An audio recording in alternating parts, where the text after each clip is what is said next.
예, 2월 마지막 주일을 맞이했습니다. 우리가 항상 또 매월 마지막 주일을 맞이할 때마다 한 달 한 달의 시간이 얼마나 빠르게 지나가는지 모릅니다. 지난 한 달도 우리 가정과 교회를 지켜주신 하나님께 감사를 드리고 또 새학기를 맞이하는 우리에게 또 은혜로 또 시작하기를 바라고 오늘도 하나님의 말씀이 우리 삶에 또 힘이 되고 능력이 되기를 바랍니다. 오늘 저는 여러분에게 누가 진짜인가 라고 하는 제목으로 같이 말씀을 나누려고 합니다. 만약에 여러분이 가짜 여권을 가지고 해외여행을 한다면 어떤 일이 벌어질까요? 아마 출국 과정부터 굉장히 불안할 겁니다. 그래서 우리가 이제 출국하는 그런 과정에서 의심의 눈초리가 막 느껴지겠죠. 또 만약에 또 정밀검사를 받게 된다면 혹시라도 탄로날까봐 이 가짜 요건에 대한 그 불안감이 아마 내 마음을 이렇게 아주 얼어붙게 하는 그런 일들이 일어날 겁니다. 사람은 자신의 신분이나 물건이 가짜일 때 불안과 두려움을 갖지만 진짜에 추호의 의심도 없다면 모든 일에 당당할 수 있고 의기양양하게 초연하게 대처할 수 있습니다. 여러분은 여러분의 삶의 모든 것에 대해서 진짜임을 자부할 수 있습니까? 엄마로서 또 아빠로서 아들로서 내게 주어지는 사회적 신분과 주어지는 어떤 역할에 대한 진짜의 모습을 얼마나 가지고 있는가라고 하는 사실이죠. 또 우리가 그리스도인으로서 또 하나님 우리에게 주신 여러 직분 앞에서 나는 과연 진짜인가? 나는 진짜 집사인가? 나는 진짜 권사인가? 나는 진짜 그리스도인인가? 오늘 이 문제를 진지하게 우리가 고민을 했으면 좋겠습니다. 고린도서 13장 5절을 보면 우리가 신앙생활 함에 있어서 믿음에 대한 점검과 예수 그리스도에 대한 확증을 늘 우리에게 이렇게 요구하고 있습니다. 그래서 너희가 믿음에 있는가 너희 자신을 시험하고 너희 자신을 확증해라. 예수 그리스도께서 너희 안에 계신 것을 너희가 스스로 알지 못하느냐? 그렇지 않으면 너희가 어려운 자니라 라고 이렇게 말씀하고 있습니다. 다시 말하면 가짜의 모습으로는 하나님 앞에 버림받을 수밖에 없다는 거예요. 믿음에 대한 확신이 없고 예수 그리스도에 대한 확증이 없다고 한다면 하나님 앞에 어려운 자라고 하는 사실을 성경이 말씀하고 있는 것이죠. 오늘날 가짜가 판을 치는 세상에서 우리 자신에 대한 신앙 점검이 있어야 하고 하나님 앞에서 부끄럽지 않는 그리스도인으로 세워져야 할 것입니다. 오늘 저는 여러분과 함께 진짜 가짜 시리즈라고 해야 될까요? 앞으로 한 수주간 이제 이 가짜와 진짜의 문제들을 좀 여러분과 함께 나누려고 합니다. 이 시대의 선지자라고 일컫는 토저라는 목사님이 계십니다. 그 토저 목사님이 참 많은 책을 썼는데 그 책 가운데 나는 진짜인가 가짜인가 라고 하는 책을 제가 읽으면서 참 이 진짜와 가짜에 대한 문제를 굉장히 심각하게 고민하고 그 책에서 이야기하는 그 진짜의 모습이 과연 내게 있는가? 또 누가 가짜인가 라고 할 때 정말 내가 가짜가 아닌가? 라고 하는 신앙의 자기 점검을 하게 됐습니다. 그래서 저는 그 책의 기본 핵심적인 내용들을 제가 참고로 해서 그리고 여러분과 함께 이 주제를 통해서 우리가 점검해야 될 신앙의 문제들을 함께 나누기를 원하는 것입니다. 그래서 저는 오늘 첫 시간으로 누가 진짜인가라고 하는 문제, 아마 다음 주에는 누가 가짜인가라고 하는 문제를 다룰 것입니다. 그래서 진짜의 삶을 살아가는 자에게는 하나님 어떤 약속을 하고 있는지, 가짜의 삶에 주어지는 결과는 무엇인지, 이런 부분들을 이제 우리가 점검을 하면서 자기 신앙의 점검 없이 살아온 날들을 돌아보고 정말 하나님 말씀 앞에서, 그리고 하나님의 관점에서 나를 바라봤을 때 하나님은 나를 진짜라고 하실까, 가짜라고 하실까 라고 하는 이런 점검을 우리가 할 수 있기를 바랍니다. 토조 목사님은 이 첫 챕터에서 누가 진짜인가 라고 하는 질문을 우리에게 던지고 있는데요. 오늘 우리가 고민해야 할 진짜의 모습과 조건이 과연 무엇인가 라고 하는 거죠. 첫 번째로 진짜는 험한 십자가를 부끄러워하지 않는다는 거예요. 하나님께서 우리에게 구원을 통해서 주신 그 십자가는 결코 액세서리로 사용되어지는 아름다움의 십자가가 아니라 험악한 십자가라는 거예요. 십자가는 쉽게 말하면 사형틀입니다. 사람을 죽이는 데 사용되어진 사형틀.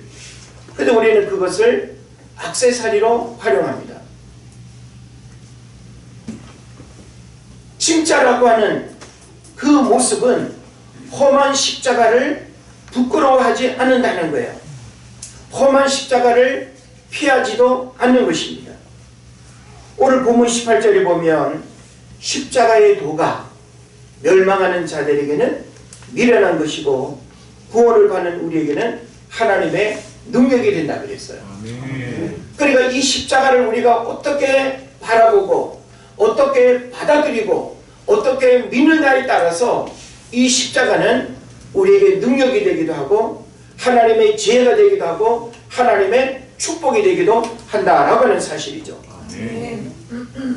지난 22일부터 사순절이 시작이 되었습니다. 22일부터 40일간 이제 우리는 사순절 기간을 보내면서 십자가라고 하는 이 중요한 기독교 신앙의 심벌을 우리가 깊이 우리가 묵상하고 이 사순절 기간에 십자가의 사랑, 십자가의 능력, 십자가의 치유, 십자가를 통해서 우리에게 허락하신 소중한 영적인 축복들이 여러분에게 흘러갈 수 있기를 바랍니다. 아멘. 십자가는 나귀 등줄기에 문신처럼 새겨진 것처럼 우리 심령 속에 새겨져야 됩니다. 아멘. 우리 아이들과 함께 동물원에 전에 어디 갔었죠? 나귀를 봤는데 나귀 등줄기에는 십자가 문신이 그어져 있어요. 누가 색을 칠한 게 아니에요. 털 속에 피부에 앞다리 쪽으로 짧게 그리고 등줄기로 길게, 그래서 위에서 보면 십자가가 문신처럼 모든 나귀들은 있습니다. 신기하죠? 예수님을 태웠던 그 나귀 등에 십자가 문신이 문신처럼 그어져 있다라고 하는 사실이죠. 오늘 여러분에게 있어서 십자가는 어떤 의미가 있습니까? 우리 십자가를 이야기할 때 이런 표현을 많이 하죠. No cross, no crown. 십자가 없이는 영광이 없다라고 하는 거죠. 우리는 십자가의 고난을 경험하지 않고 십자가의 고난을 우리가 받아들이지 않고 십자가의 영광만을 원한다고 한다면 이것은 쉽게 말하면 도둑놈 신법입니다. 십자가는 하나님으로부터 우리에게 흐르는 생명의 혈관이요 생명의 파이프라인입니다. 십자가로 이 땅에서 부귀 영화를 누리려는 의도는 불순한 것이고 잘못된 왜곡입니다. 십자가 때문에 땅의 것을 빼앗기거나 잃어버릴 각오가 있어야 진짜 십자가를 아는 사람이에요.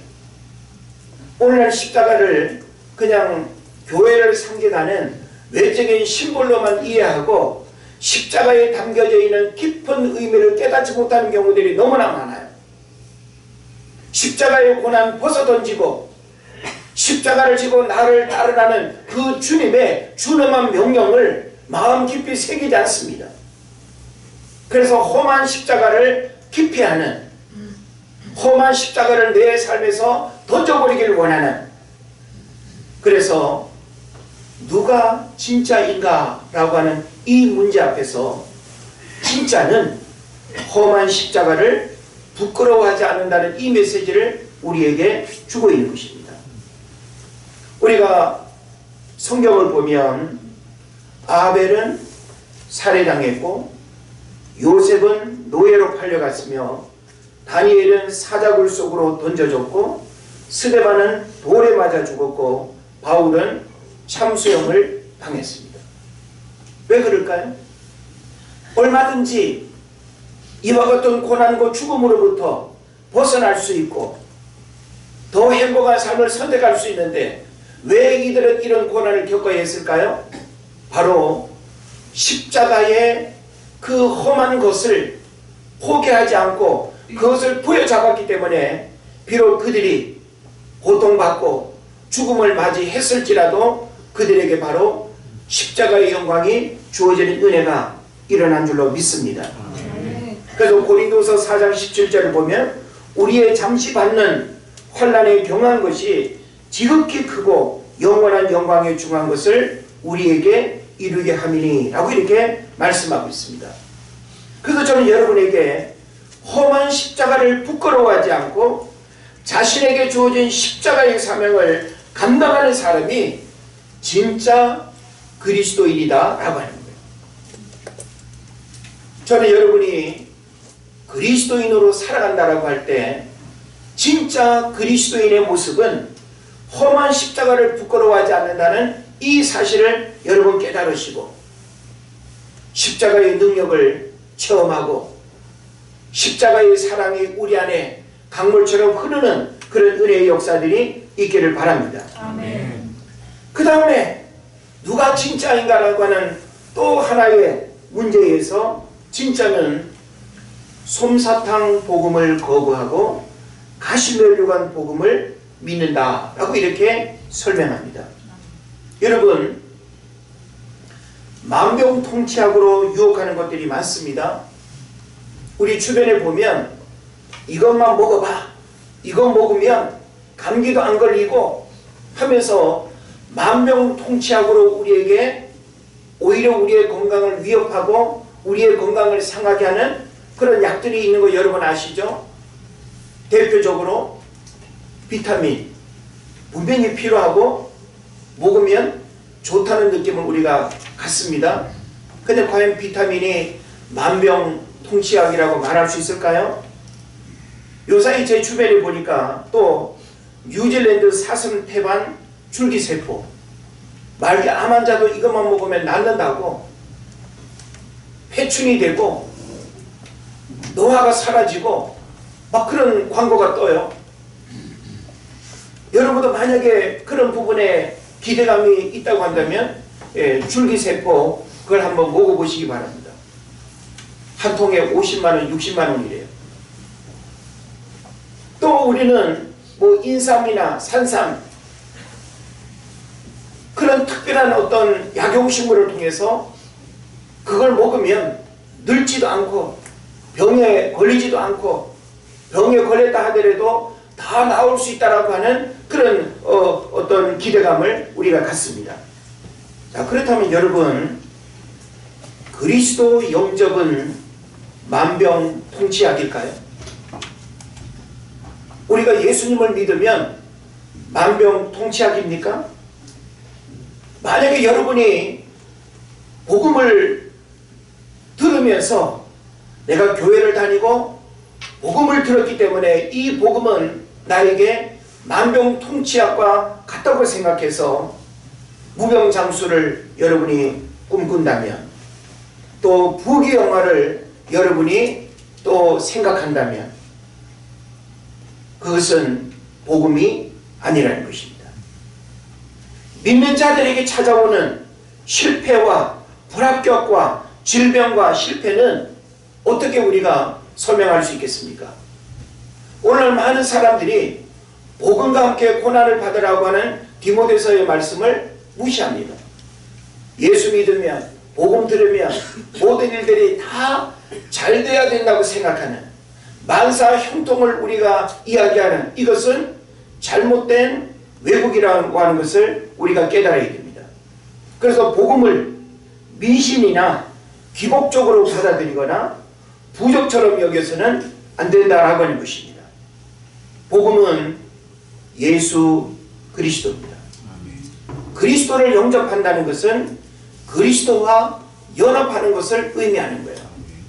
연합한다는 것은 내 안에 그리스도가 나와 함께 살아가는 거예요. 나를 통해서 그리스도가 드러나고 그리스도가 나를 통해서 일하시는 삶, 이게 바로 복음이 나와 함께하는 삶인 줄로 믿습니다. 그래서 진짜 그리스도인은 그리스도의 일부분만을 받아들이지 않고 그분의 모든 것을 받아들여야 하는 것입니다. 그리스도의 고난과 연단과 조롱과 비난, 멸시와 천대, 십자가의 죽음까지 받아들이는 자만이 진짜 복음을 알고 복음을 받아들인 것입니다. 아멘. 그리스도를 영접한다는 것은 그리스도 이외에 다른 모든 것들을 거부하는 것을 의미합니다. 그래서 예수 그리스도를 얻은 자는 모든 것을 얻은 자이고 예수 그리스도를 잃어버린 사람은 모든 것을 잃어버린 자라고 하는 것을 우리에게 가르쳐 주는 것입니다. 그래서 솜사탕처럼 달콤한 복음을 제시하면서 사너리에 양지 바른 곳을 약속하는 것은 사람들을 잔인하게 속이는 것입니다. 복음 속에 쓴맛이 주는 영적 보약의 축복을 부여잡는 사람이 진짜 그리스도인이다 라고 하는 사실을 여러분 깨달으시기를 바랍니다.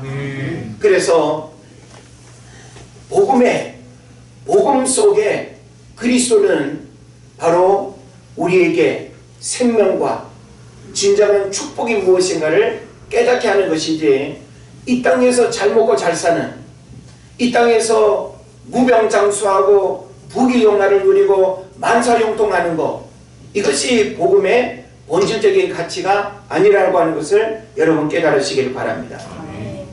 그 다음에 또 우리는 누가 진짜인가라고 하는 이 문제 앞에서 진짜는 주님의 일보다 주님의 우선순위를 둬야 된다라고 하는 겁니다. 우리는 주님의 일보다 주님 자체가 우리 신앙의 본질적인 목적이어야 된다라고 하는 것이죠. 23절 24절에 보면 우리는 십자가에 못 박힌 그리스도를 전한다라고 했어요. 그러니까 복음의 핵심을 왜곡하거나 잃어버려서는 안 된다라고 하는 것이죠. 또 24절에서는 그리스도는 하나님의 능력이 되고 하나님의 지혜가 된다 그랬어요. 항상 우리는 신앙의 본질을 잃어버리면 안 됩니다. 그런 면에서 우리가 성경의 여러 이야기들 가운데 마르다 마리아 이야기를 통해서 주는 교훈처럼 주님을 위한 일보다 주님의 우선순위를 두는 것이 진짜 그리스도인임을 알아야 하는 것입니다. 본질을 잃어버리고 분주한 그리스도인들이 많습니다. 주님에 대한 관심은 없고 주님의 일에만 관심이 많아요.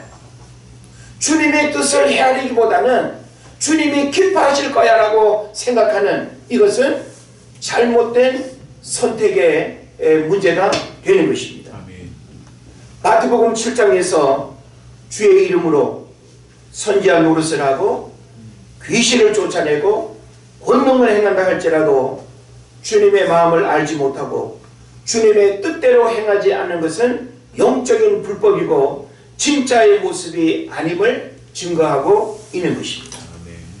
하나님의 말씀이, 하나님의 말씀의 명령 없이 주님을 위해서 하고자 하는 모든 일은 진짜가 아니라는 것을 깨달아야 되는 것입니다. 아멘. 그래서 주님의 일보다 주님 자체가 우리의 관심사가 되어야 하고 신앙의 본질일 뿐만 아니라 그 주님을 부여잡는 것이 진짜 그리스도인의 모습이라고 하는 것을 우리에게 가르쳐 주는 것입니다. 아멘.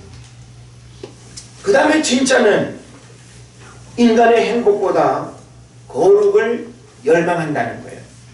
자, 행복이라고 하는 이 가치는 모든 사람들이 보편적으로 추구하는 가치죠. 행복을 원하지 않는 사람은 어디 있겠습니까? 우리는 우리가 선택하고 내가 누군가를 만나고 직업을 우리가 또 선택하는 그 모든 일체의 일들을 통해서 뭘 여러분 갈망하죠? 행복을 갈망합니다. 우리는 이 땅에서 행복을 갈망하는데 행복에 대한 욕구와 거룩에 대한 갈망은 본질적으로 다른 것을 추구한다는 거예요. 자, 여러분이 행복을 추구하는 어떤 것들은 내가 행복을 느끼는 것으로 멈추지 않는다는 거예요. 나를 행복하게 하는 그것은 끊임없이 나를 그 물질적인 소욕, 육적인 소욕으로 나를 이끌어가고 땅의 것에 만족하며 살아가도록 하고 더 많은 것들로 행복을 느낄 수 있도록 우리를 변질시킨다는 그런 문제가 있는 것입니다. 그러므로 우리는 이 땅에서 행복에 대한 욕구가 나를 이끌어가는 삶이 아니라 적어도 구원받은 하나님의 백성들은 거룩에 대한 갈망을 본질적으로 추구해야 된다는 사실을 여러분 깨달으시기를 바랍니다. 아멘. 사람들은 세상의 모든 것들로부터 행복해지기를 바랍니다. 돈, 명예, 쾌락, 정욕 이런 것들이 사람들이 쫓는 행복의 조건들이죠. 그런데 진짜 그리스도인은 행복에 대한 욕구로 살아가는 것이 아니라 거룩에 대한 갈망으로 이 시대를 살아가야 된다는 거예요. 그 사실 우리가 하나님 앞에 나와 예배하고 기도하는 내용들도 보면 나 자신의 행복에 대한 문제 해결을 하나님 앞에 부르짖는 경우들이 더 많지 않습니까? 예? 거룩하지 못한 내면의 추함과 거룩하지 못한 내 삶의 부끄러움들을 하나님 앞에서 씨름하고 기도하기보다는 어떻게 하면 내가 행복할 수 있을 것인가에 대한 행복에 대한 문제를 하나님 앞에 기도하는, 그리고 하나님 앞에 그런 문제들을 요구하는 그런 모습을 우리가 보게 되는 것입니다. 행복에 대한 갈망은 실상 그들이 거룩하지 않다는 충분한 증거라고 말할 수 있습니다. 만약에 여러분이 행복에 대한 갈망으로 충만하다는 것은 거룩하지 않다는 증거라는 거예요. 우리 그리스도인은 추구하는 방향과 내용이 달라야 됩니다. 우리는 세상의 것들로 만족하고 세상 사람들이 쫓아가는 그 행복에 대한 욕구에 똑같이 우리가 달려가서는 안 된다는 것이죠. 거룩에 대한 갈망. 그래서 성화라고 하는 것은 우리가 이 땅에서 그리스도인으로서 구별된 삶을 살아가고 영적인 축복의 은혜를 경험하는 대단히 중요한 신앙의 숙제입니다. 누구도 성화의 과정으로부터 예외일 수가 없습니다. 그래서 우리가 성결한 삶을 살아간다라고 하는 이 숙제는 모든 성도들이 하나님 앞에서 세상의 정욕과 사탄의 유혹과 세상이 주는 그 달콤한 것들로부터 끊임없이 우리가 거부하고 이겨내야 하는 그런 문제라고 하는 사실을 여러분 깨달으시기를 바랍니다. 아멘. 그리스도를 닮아가는 성화의 삶은 결코 포기할 수 없는 진짜 그리스도인의 영적 몸부림이어야 된다라고 하는 사실을 여러분 깨달으시기를 바랍니다. 아멘. 그리고 마지막으로 누가 진짜인가라고 하는 이 문제 앞에서 신앙의 기본에 충실한 사람이 진짜라는 거예요. 예? 진짜는 신앙의 기본에 충실한다는 겁니다. 이 얘기는 뭔가 하면 모든 분야의 최고의 전문가들은 날마다 기본에 충실한 훈련을 게을리하지 않습니다.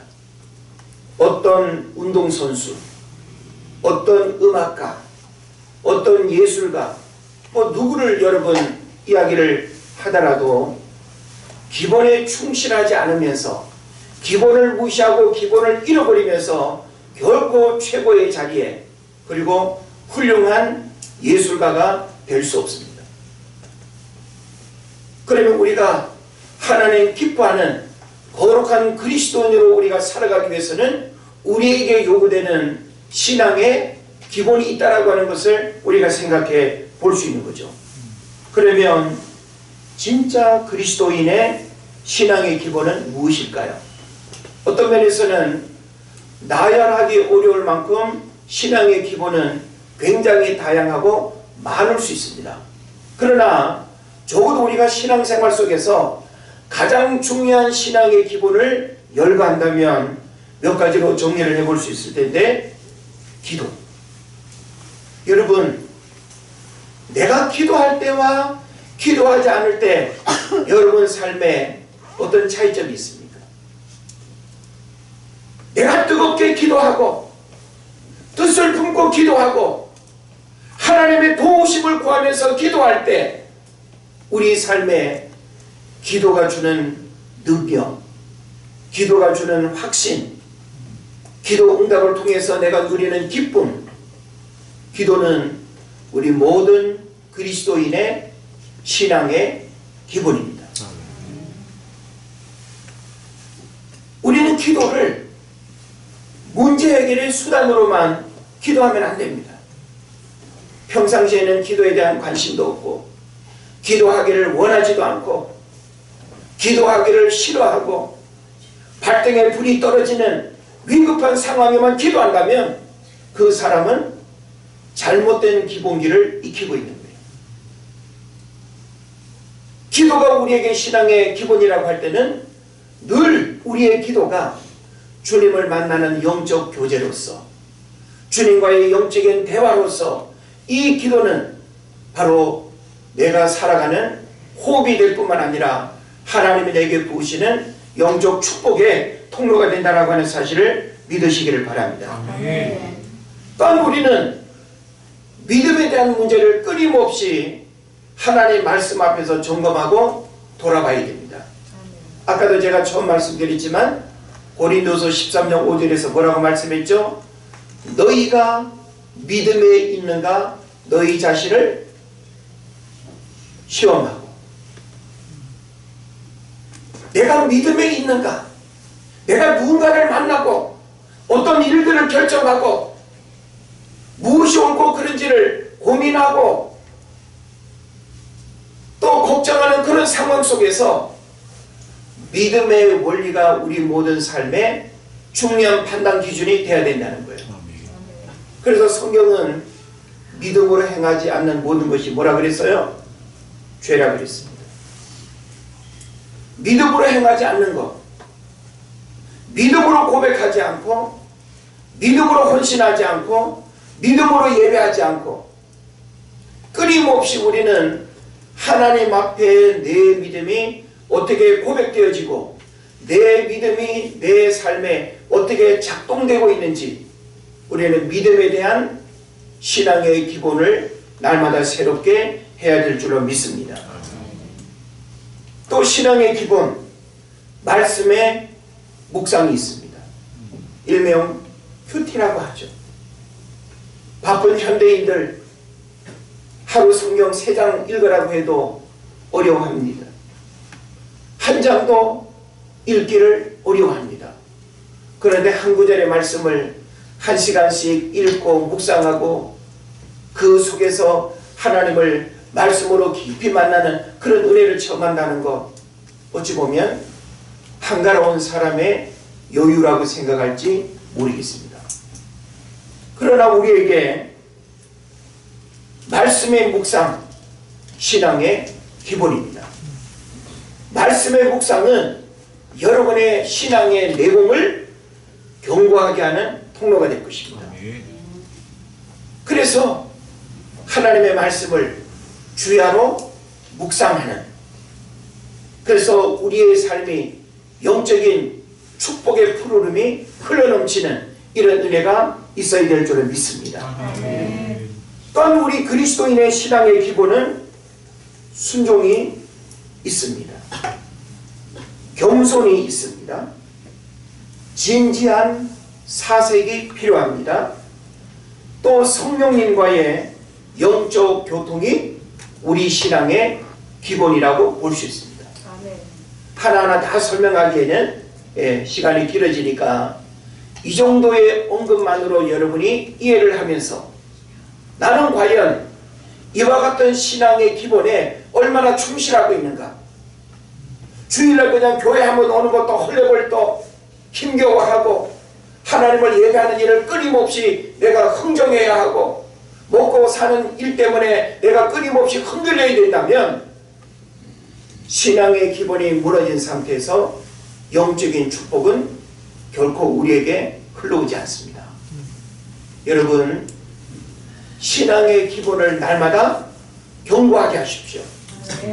신앙의 기본을 끊임없이 고민하는 사람이 진짜 그리스도인이다라고 하는 사실을 여러분 깨달으시기를 바랍니다. 기본의 정신과 감각을 잃어버리면 결정적인 순간에 실패합니다. 기본으로 무장한 사람은 영적인 민감함이 있어서 결정적인 순간에 승리합니다. 신앙의 기본에 충실하는 것은 부단한 자기와의 싸움입니다. 우리가 1년에 한 번 해보는 거, 가끔씩 먹어보는 거 누구나 다 할 수 있어요. 그러나 신앙의 기본이라는 것은 매일매일 반복되어져야 하고 매 순간순간 점검되어져야 할 너무나 중요한 문제입니다. 그래서 우리가 운동하는 사람이나 예술하는 사람이나 딱 보면 기본기가 되어 있다. 기본기가 되어 있는 사람은 거목으로 자랄 가능성이 있는 거예요. 사람을 꿰뚫어 볼 줄 아는 사람은 뭘 보는지 아십니까? 기본기예요. 우리 해숙 집사님이 아이들 발레를 지도하는데 기본기가 잘 되어 있는 아이는 지도하기가 쉬울 뿐만 아니라 가능성을 보게 됩니다. 그런데 아무리 가르쳐도 기본기가 바로 잡히지 않고 기본기가 되지 않으면 그 이상의 실력을 키울 수가 없습니다. 우리 관학 선생님, 권사님도 생각을 해보세요. 아이들을 가르치는 음악 지도 끊임없이 무엇이 요구될까요? 기본기예요. 호흡, 발성, 악기를 다루는 기본적인 자세, 전부 다 기본기 아닙니까? 내가 소리 낼 줄 안다고 기본기를 무시하면 절대 음악이 발전될 수 없다는 것을 우리가 알게 되는 것입니다. 신앙의 기본에 충실하지 않으면 껍데기 신앙에 머물고 성장하지 않습니다. 이제 우리는 이와 같은 진짜의 조건들을 통해서 나 자신이 얼마나 진짜의 모습에 가까운지를 점검할 수 있어야 되는 것입니다. 우리가 거울 앞에서 혹은 말씀 앞에서 혹은 보이지 않는 그 하나님 앞에서 내가 진짜라고 하는 사실이 부끄러움으로 다가온다면 여러분 모든 일을 멈추고서라도 여러분의 신앙을 점검해야 됩니다. 진짜가 아닌 모습으로 자꾸 신앙의 연륜만 더해지면 껍데기만 두꺼워져서 뭐처럼 될까요? 거북이 등딱지처럼 딱딱하게 굳어져서 영적인 감각을 잃어버리는 그런 그리스도인이 되는 거예요. 오늘날 우리의 문제가 무엇입니까? 왜 우리가 이렇게 무뎌졌을까요? 하나님 앞에서 진짜의 모습을 끊임없이 고민하지 않으면 우리는 가식적이고 위선적인 어떤 신앙에 매몰되어져서 종교인으로 전락하고 사람 앞에 보이기 위한 신앙으로 변질되는 이런 어리석음의 우를 범하게 될 줄로 믿습니다. 진짜임을 우리는 스스로가 판단하고 증명할 수는 없습니다. 우리는 누군가를 쉽게 너는 진짜야, 너는 가짜야, 당신 가짜 집사야, 당신 가짜 군사야, 사람이 사람을 쉽게 정죄하거나 판단해서는 안 됩니다. 우리에게 그럴 권한을 하나님이 주시지 않았습니다. 우리는 하나님 앞에서, 하나님 말씀의 거울 앞에서 내가 진짜인가라고 하는 이 사실을 오늘 들은 말씀을 생각하면서 자기를 조명해보고 점검할 수 있어야 될 것입니다. 우리가 하나님 앞에 선다면 하나님은 한치의 오차도 없이 우리의 진짜와 가짜의 모습을 판별하고 구분할 것입니다. 양과 염소는 나뉘어질 것이고 알곡과 쭉정이는 구별될 것이며 가라지는 뽑혀지고 불에 태워질 것이며 게으른 종과 악한 종은 버림받게 될 것이며 진짜만이 천국 잔치의 주인공으로 초대받게 될 줄로 믿습니다. 가짜로 유혹하는 영적 어둠의 시대에 진짜의 삶을 안내하는 주의 말씀의 가르침을 잘 지켜서 하나님 앞에 인정받고 사랑받고 축복받는 여러분 되시기를 주의 이름으로 축원을 드립니다. 우리 이 시간 하나님 앞에 침묵 기도 드리길 원합니다.